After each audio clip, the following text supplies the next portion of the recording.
ورحمة الله.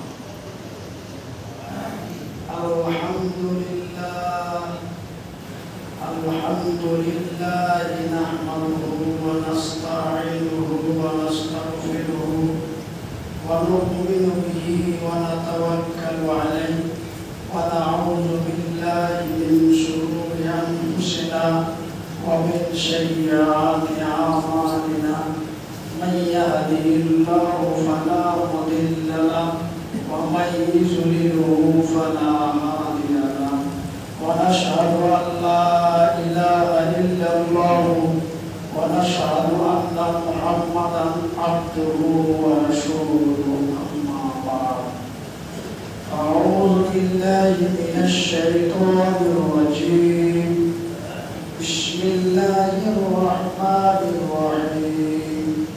قاف والقرآن المجيد والآخر أن جاءهم منذرهم منهم فقال الكافرون هذا شيء عظيم. أإذا متنا وكنا ترابا ذلك رجع بعيد. قد علمنا ما تنقص الأرض منهم وإنا كتاب حفيظ. بل كذبوا بالحق لما جاءهم فهم بأمر مريج. أفلم ينظروا إلى السماء فوقهم كيف بنيناها وزيناها وما لها من فروج. والأرض مددناها وألقينا فيها رواسي وأنبتنا فيها من كل زوج بهيج. تبصرة وذكرى لكل عبد منيب. ونزلنا من السماء ماء مباركا فأنبتنا به جنات وحب الحصيد. والنخل باسقات لها طلع نضيد. رزقا للعباد وأحيينا به بلدة ميتا كذلك الخروج. كذبت قبلهم قوم نوح وأصحاب الرس وثمود وعاد وفرعون وإخوان لوط وأصحاب الأيقاظ وقوم تبع كل كذب فحق وعيد. أفعينا بالخلق الأول بل هم في لبس من خلق جديد.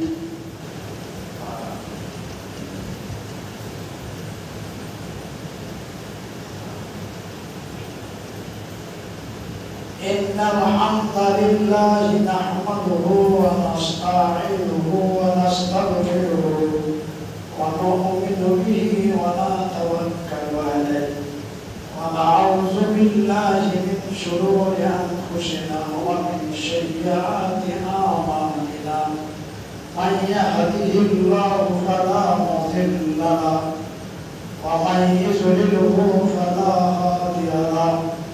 ونشهد أن لا إله إلا الله ونشهد أن محمدا عبده ورسوله. أما بعد، أعوذ بالله من الشيطان الرجيم. بسم الله الرحمن الرحيم. الذي خلق الموت والحياة ليبلوكم أيكم أحسن عملا. بسم الله الرحمن الرحيم. وتعز من تشاء وتذل من تشاء بيدك الخير إنك على كل شيء قدير. সমস্ত প্রশংসা ও সমস্ত তারিফ ওই মহান আল্লাহ রাব্বুল আলামিনের, যেই মহান আল্লাহর অশেষ দয়ায় আমরা আজকে পবিত্র জুমার দিন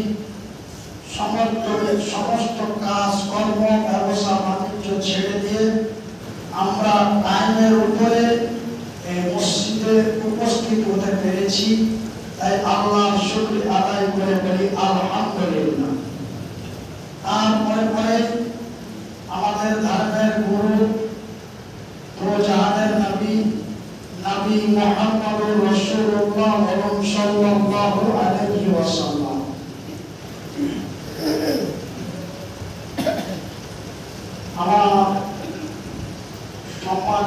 মুসাফির ইকরাম ভাই সকল বাপজানেরা, আপনারা অবগত আছেন বা আমি আপনাদের সুপরিচিত একজন ব্যক্তি।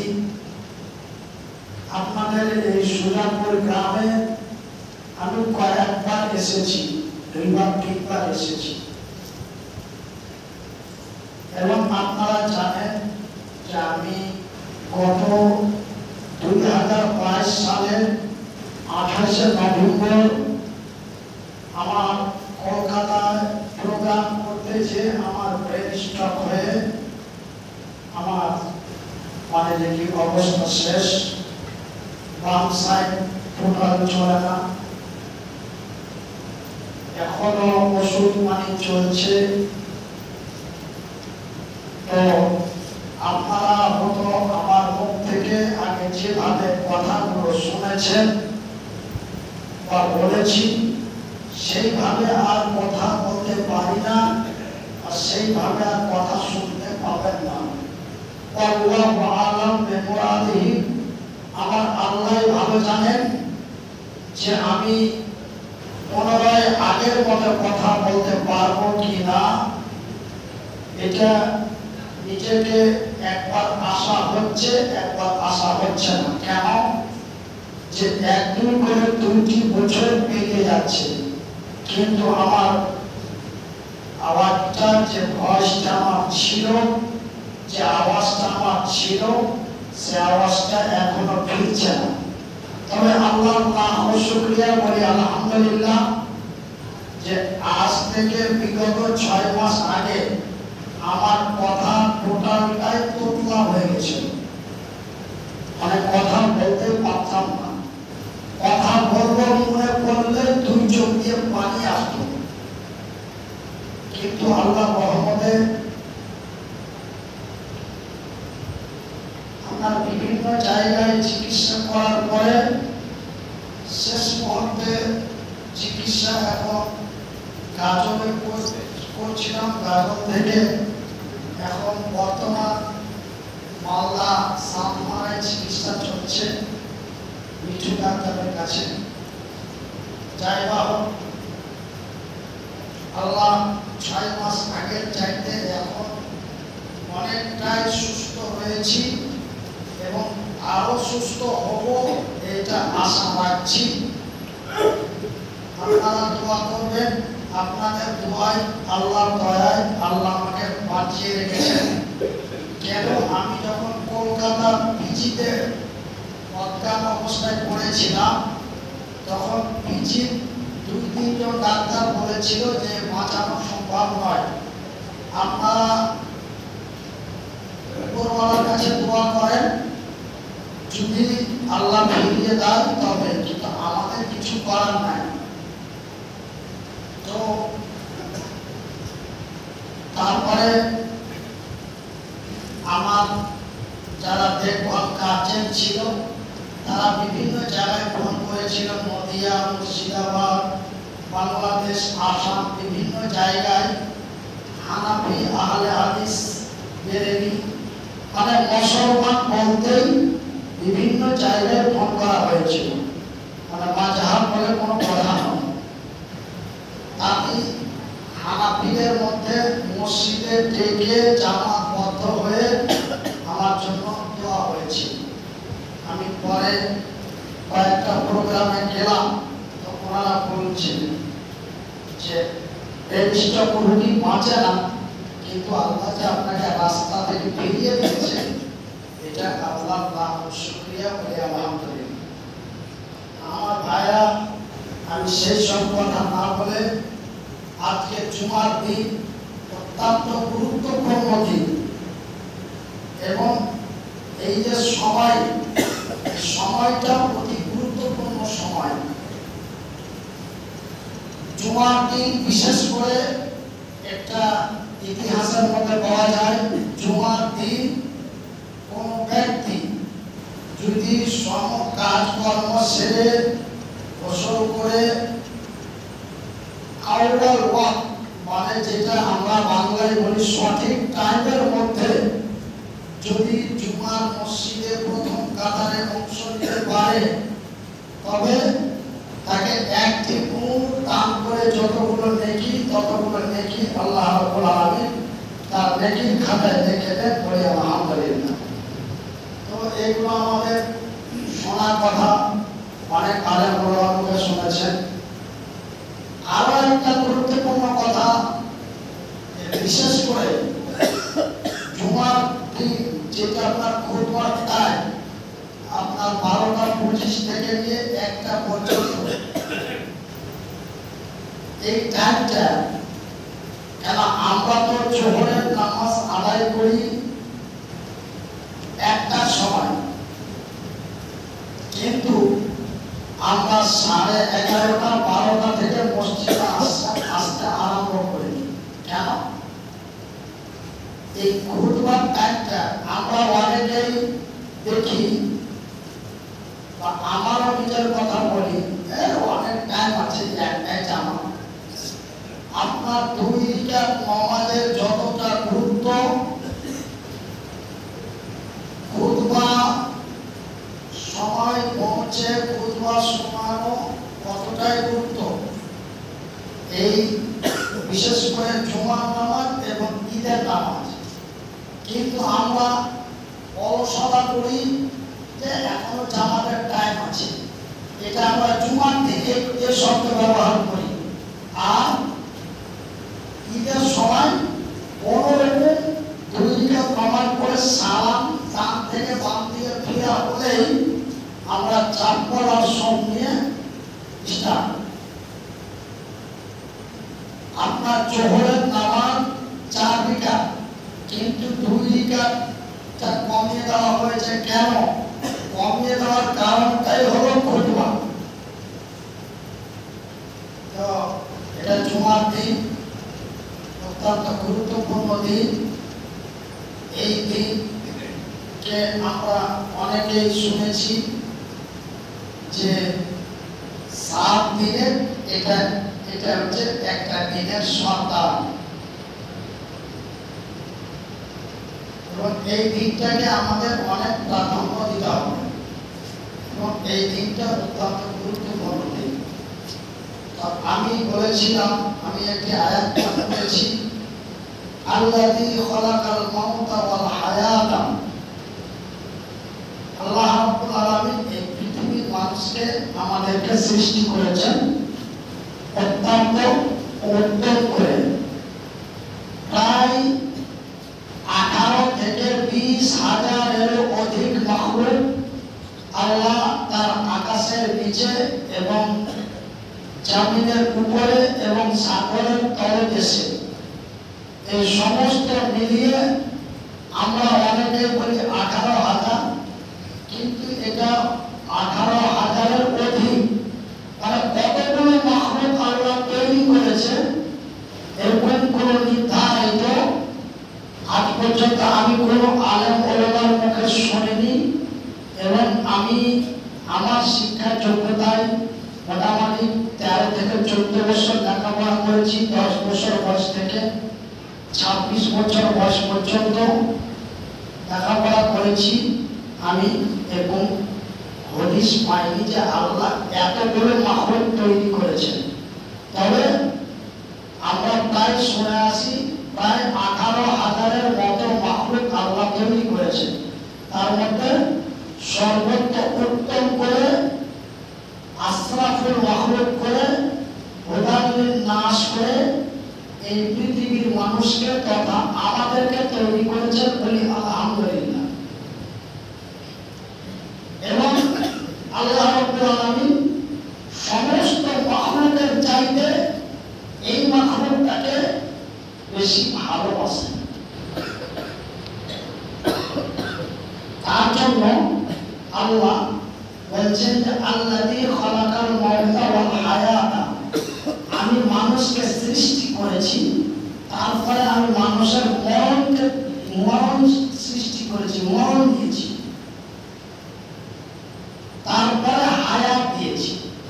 তবে আগে দিয়েছি মরণ, তারপরে হায়াত। তবে বেঁচে থাকার চাইতে মরে যাওয়াটাই গুরুত্ব। তবে আমাদের মরতেই হবে, এরকম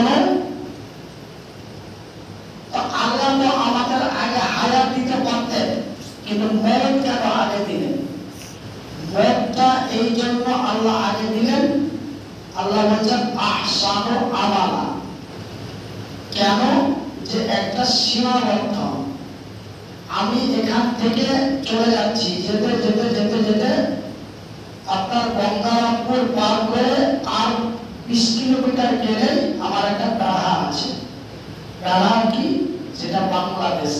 তার মানে আমরা ওই বেড়ার কাছে গেলেই আমাদের অসুবিধা আছে, সেহেতু আমরা যেন সেখান থেকে ফিরে যাই, ওই দিকে যাবো না, আমরা অন্য দিকে যাবো।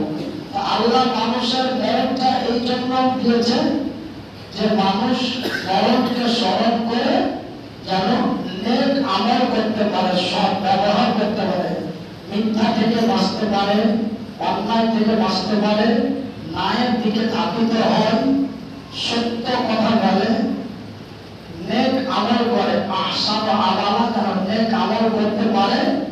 এই জন্য আল্লাহ রাব্বুল আলামিন আমাদের মরণকে আগে দিয়েছেন। এই প্রত্যেককে মরতে হবে। এমনি করে মহান আল্লাহ রাব্বুল আলামিন পবিত্র কোরআনের অন্য এক জায়গায় বলছেন কুল্লু। কুল্লু শব্দটির মানে হলো সমস্ত। কুল্লু নাফস যায়িকাতুল মাউত। প্রত্যেক মানুষকে মরণের মজা চাইতে হবে, মরতেই হবে।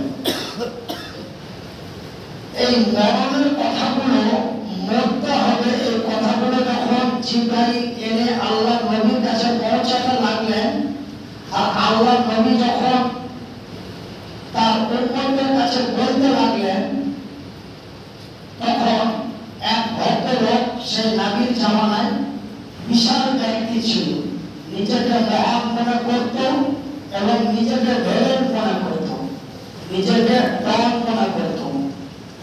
ওর কাছে যখন মরণের কথাটা পৌঁছে গেল যে মরতেই হবে, তখন তার দেমাগ খারাপ হয়ে গেল।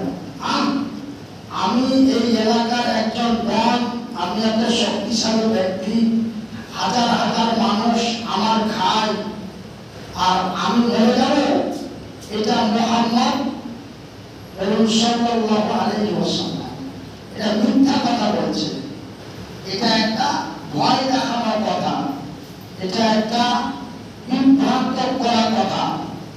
আমি মরতে পারি না, আমি মরব না, আমাদের মেরে দিলে এমন কে আছে আল্লাহর জমি, এই জমিনে? এই বলে সে বাড়ি চলে গেল। বাড়ি যাওয়ার পরে এক বিশাল জনসভা ডাকা হলো, এবং বিশাল জনসভায় বিশেষ করে বিজ্ঞানীদেরকে এবং ইঞ্জিনিয়ারদেরকে ডাকা হলো। ওরকম বিশিষ্ট ব্যক্তিদের থেকে জনসভায় স্টেজে দাঁড়িয়ে বলছে, শোনো,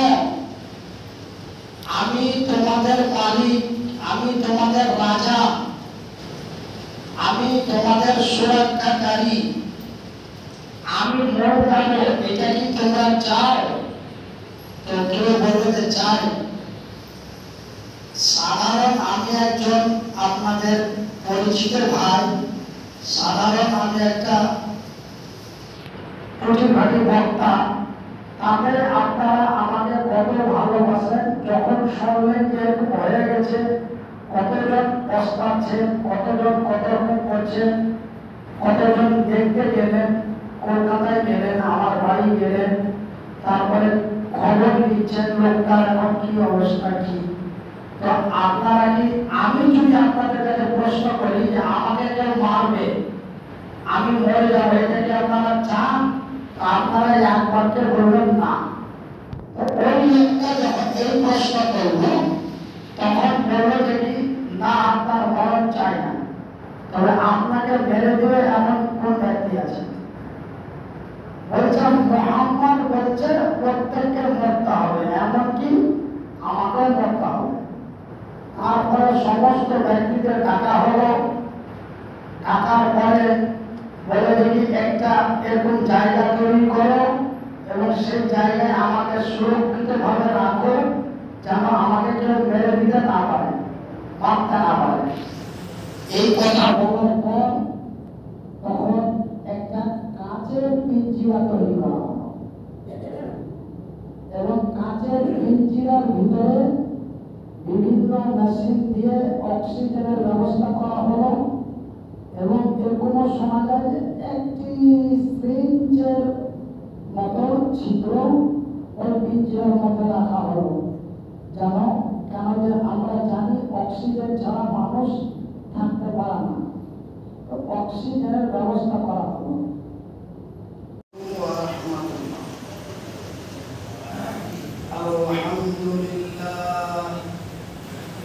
الحمد لله نحمده ونستعينه ونستغفره ونؤمن به ونتوكل عليه ونعوذ بالله من شرور أنفسنا ومن سيئات أعمالنا من يهده الله فلا مضل له ومن يضلله فلا هادي له ونشهد أن لا إله إلا الله ونشهد أن محمدا عبده ورسوله أما بعد أعوذ بالله من الشيطان الرجيم بسم الله الرحمن الرحيم قاف والقرآن المجيد والآزر أن جاءهم منذرهم منهم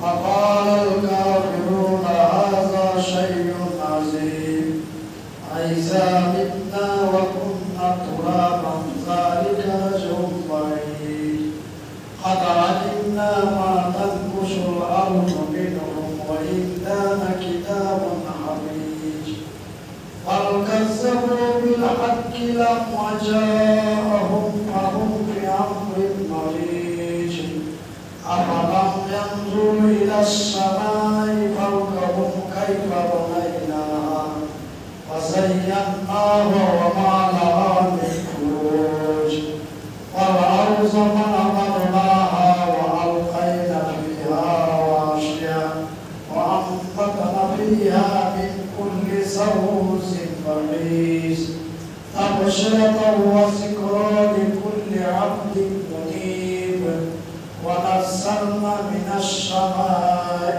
ماء مباركا فأنبتنا به جنات وحب الحصيد والنخل باسقات لا ترى النصيب رزقا للعباد وحين به بلدة ميتا كذلك الخروج كذبت قبلهم قوم نوح وأصحاب الرس وثمود وعاد وفرعون وإخوان لوط وأصحاب الأيقاظ وقوم تبع كل كذب فحق وعيد أفعينا بالخلق الأول بل هم في لبس من خلق جديد.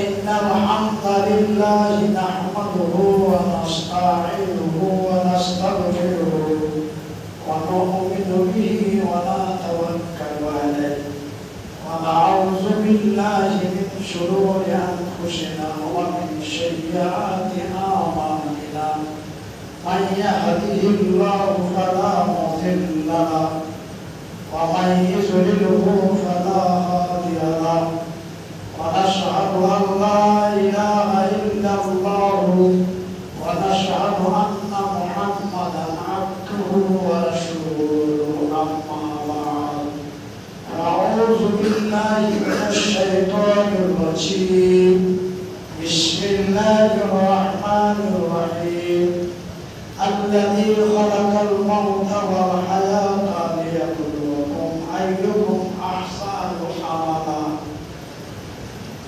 بسم الله الرحمن الرحيم وتعز من تشاء وتذل من تشاء بيدك الخير إنك على كل شيء قدير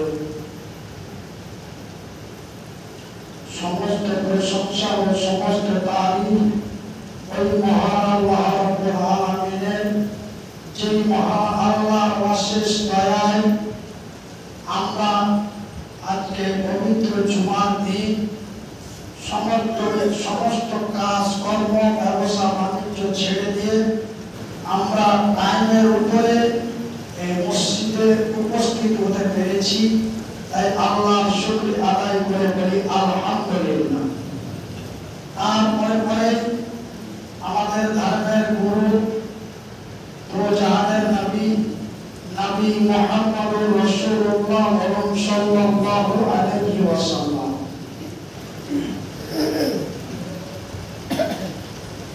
আমার সম্মানিত মুসল্লি ইকরাম ভাই সকল বাপজানেরা, আপনারা অবগত আছেন বা আমি আপনাদের সুপরিচিত একজন ব্যক্তি। আপনাদের এই সুজাপুর গ্রামে আমি কয়েকবার এসেছি, 2-3বার এসেছি এবং আপনারা জানেন যে আমি গত 2022 সালের 28শে নভেম্বর আমার কলকাতায় প্রোগ্রাম করতে যে আমার ব্রেন স্ট্রোক হয়ে আমার দেখি অবস্থা শেষ, বাম সাইড টোটাল চলে না, এখনো ওষুধ চলছে।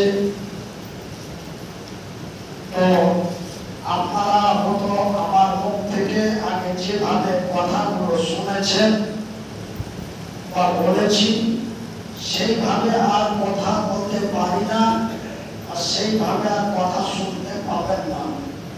আল্লাহু আ'লাম বিমুরাদিহি, আমার আল্লাহ ভালো জানেন যে আমি পুনরায় আগের মতো কথা বলতে পারবো কিনা। এটা নিজেকে একবার আশা হচ্ছে, একবার আশা হচ্ছে না। কেন? যে 1-2 করে 2টি বছর পেরিয়ে যাচ্ছে, কিন্তু আমার আওয়াজটা, যে ভয়েসটা আমার ছিল, যে আওয়াজটা আমার ছিল, সে আওয়াজটা এখনো ফিরছে না। তবে আল্লাহর নাম ও শুকরিয়া বলি আলহামদুলিল্লাহ যে আজ থেকে বিগত 6 মাস আগে আমার কথা টোটালটাই তোতলা হয়ে গেছিল। মানে কথা বলতে পারতাম না, কথা বলবো মনে করলে 2 চোখ দিয়ে পানি আসতো। কিন্তু আল্লাহ রহমতে আমরা বিভিন্ন জায়গায় চিকিৎসা করার পরে শেষ মুহূর্তে চিকিৎসা এখন গাজলে করছিলাম, গাজল থেকে এখন বর্তমান মালদা সাতমারায় চিকিৎসা চলছে মিঠু ডাক্তারের কাছে। যাই হোক, আল্লাহ 6 মাস আগের চাইতে এখন অনেকটাই সুস্থ হয়েছি এবং আরো সুস্থ হব, এটা আশা রাখছি। আপনারা দোয়া করবেন, আপনাদের দোয়ায়, আল্লাহর দয়ায় আল্লাহ আমাকে বাঁচিয়ে রেখেছেন। কেন?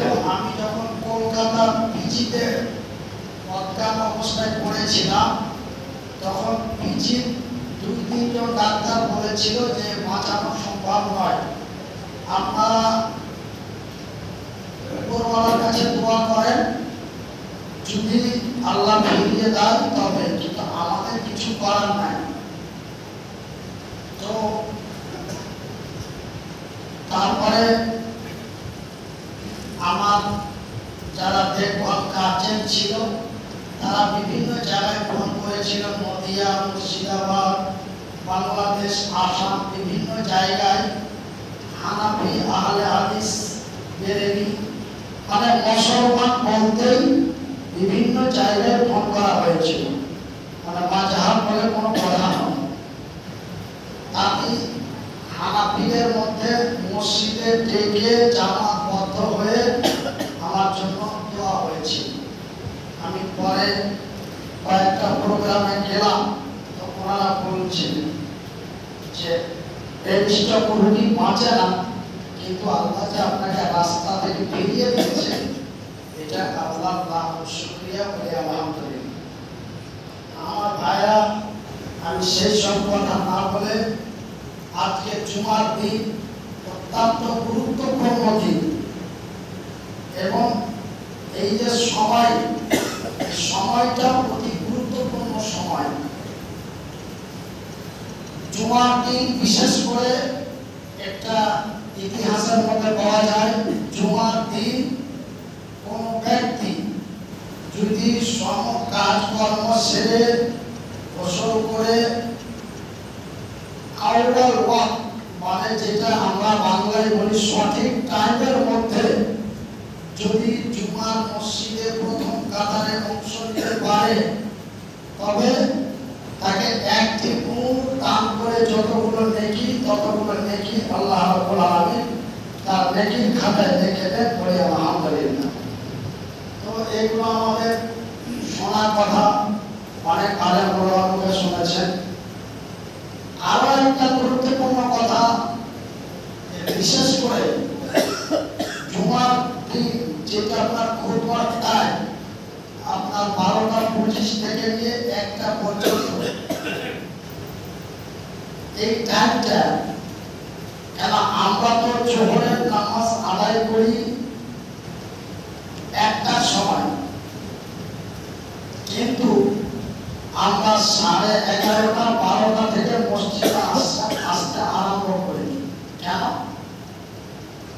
এই খুতবার টাইমটা আমরা অনেকেই দেখি, বা আমারও নিজের কথা বলি, অনেক টাইম আছে, একটাই জামা। আপনার 2 রাকাত নামাজের যতটা গুরুত্ব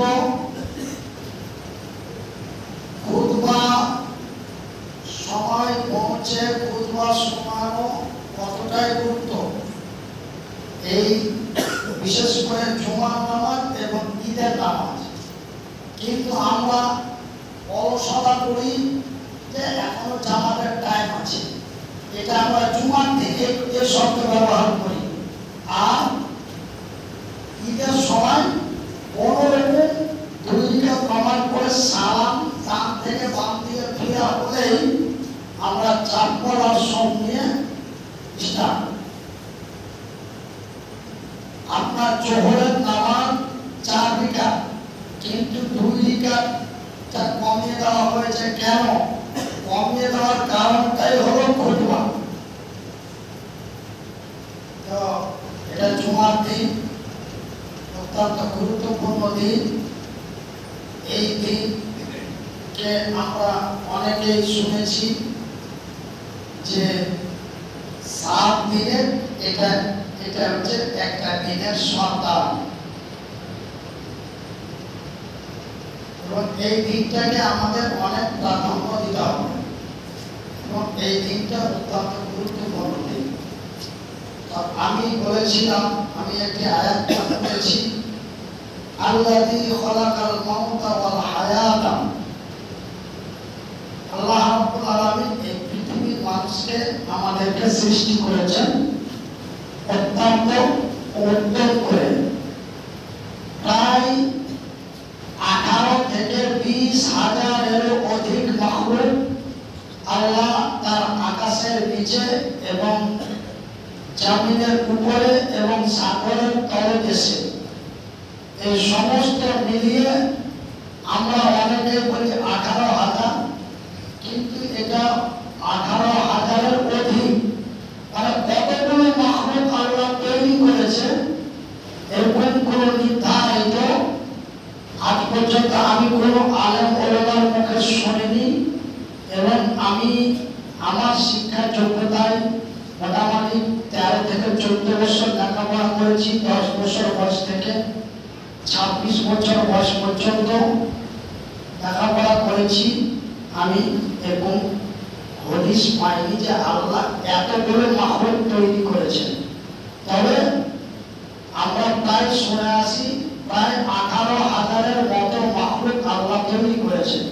তার মধ্যে সর্বোত্তম করে আশরাফুল মাখলুক করে হুদাল্লিন নাস করে এই পৃথিবীর মানুষকে তথা আমাদেরকে তৈরি করেছেন। বলি আলহামদুলিল্লাহ।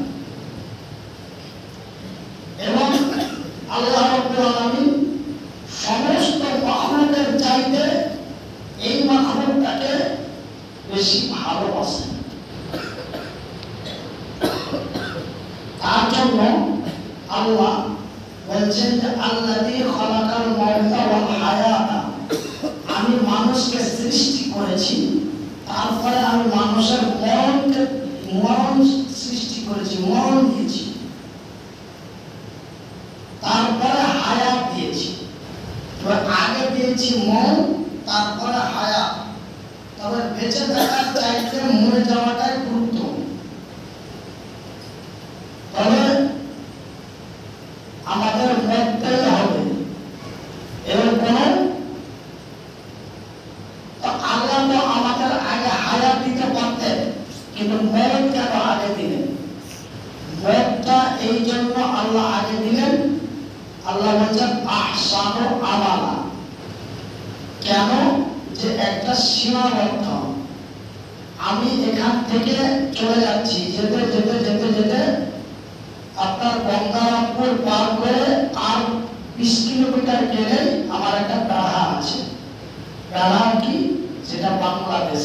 তার মানে আমরা ওই বেড়ার কাছে গেলে আমাদের অসুবিধা আছে, সেহেতু আমরা যেন সেখান থেকে ফিরে যাই, ওই দিকে যাবো না, আমরা অন্য দিকে যাবো। আল্লাহ মানুষের মরণটা এই জন্য দিয়েছেন যে মানুষ মরণকে স্মরণ করে যেন নেক আমল করতে পারে, সৎ ব্যবহার করতে পারে, মিথ্যা থেকে বাঁচতে পারে, অন্যায় থেকে বাঁচতে পারে, ন্যায়ের দিকে ধাবিত হয়, সত্য কথা বলে, নেক আমল করে, আহসানু আমালা, যেন নেক আমল করতে পারে। এই জন্য আল্লাহ রাব্বুল আলামিন আমাদের মরণকে আগে দিয়েছেন। এই প্রত্যেককে মরতে হবে। এমনি করে মহান আল্লাহ রাব্বুল আলামিন পবিত্র কোরআনের অন্য এক জায়গায় বলছেন কুল্লু। কুল্লু শব্দটির মানে হলো সমস্ত। কুল্লু নাফস যায়িকাতুল মাউত, প্রত্যেক মানুষকে মরণের মজা চাইতে হবে, মরতেই হবে। এই মরণের কথাগুলো মরতে হবে, এই কথাগুলো যখন জিবরাইল এনে আল্লাহ নবীর কাছে পৌঁছাতে লাগলেন, আর আল্লাহ নবী যখন তার উম্মতের কাছে বলতে লাগলেন, তখন এক ভদ্রলোক, সেই নবীর জামানায় বিশাল ব্যক্তি ছিল, নিজেকে মহান মনে করত এবং নিজেকে ধরেন মনে করত, নিজেকে ডন মনে করত। ওর কাছে যখন মরণের কথাটা পৌঁছে গেল যে মরতেই হবে, তখন তার দিমাগ খারাপ হয়ে গেল। আমি এই এলাকার একজন ডন, আমি একটা শক্তিশালী ব্যক্তি, হাজার হাজার মানুষ আমার খায়, আর আমি মরে যাব? এটা মুহাম্মদ সাল্লাল্লাহু আলাইহি ওয়াসাল্লাম এটা মিথ্যা কথা বলছে, এটা একটা ভয় দেখানোর কথা, এটা একটা বিভ্রান্ত করার কথা। আমি মরতে পারি না, আমি মরব না, আমাদের মেরে দিবে এমন কে আছে আল্লাহর জমি, এই জমিনে?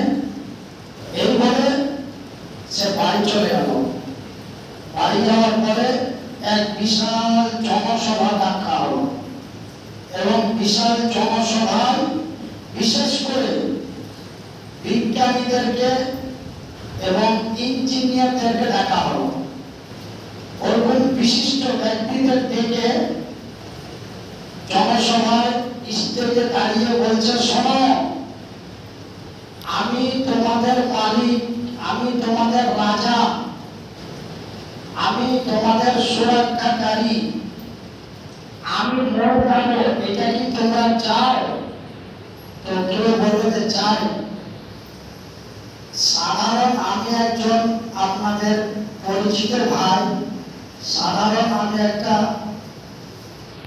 প্রতিভাটি বক্তা, তাহলে আপনারা আমাকে কত ভালোবাসেন, যখন শুনলেন যে হয়ে গেছে, কতজন পস্তাচ্ছেন, কতজন কত রকম করছেন, কতজন দেখতে গেলেন, কলকাতায় গেলেন, আমার বাড়ি গেলেন, তারপরে খবর নিচ্ছেন লোকটার এখন কি অবস্থা কি। তো আপনারা কি, আমি যদি আপনাদের কাছে প্রশ্ন করি যে আমাকে কেউ মারবে, আমি মরে যাবো, এটা কি আপনারা চান? আপনারা একবারকে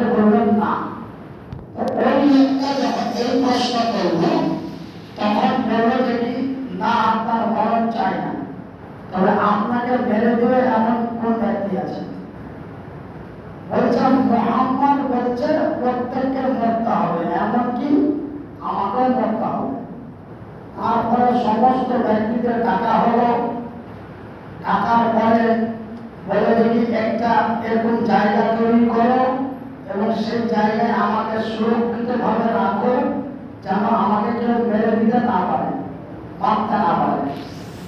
এই কথা বলার পর তখন একটা কাচের পিঞ্জিরা তৈরি করা হলো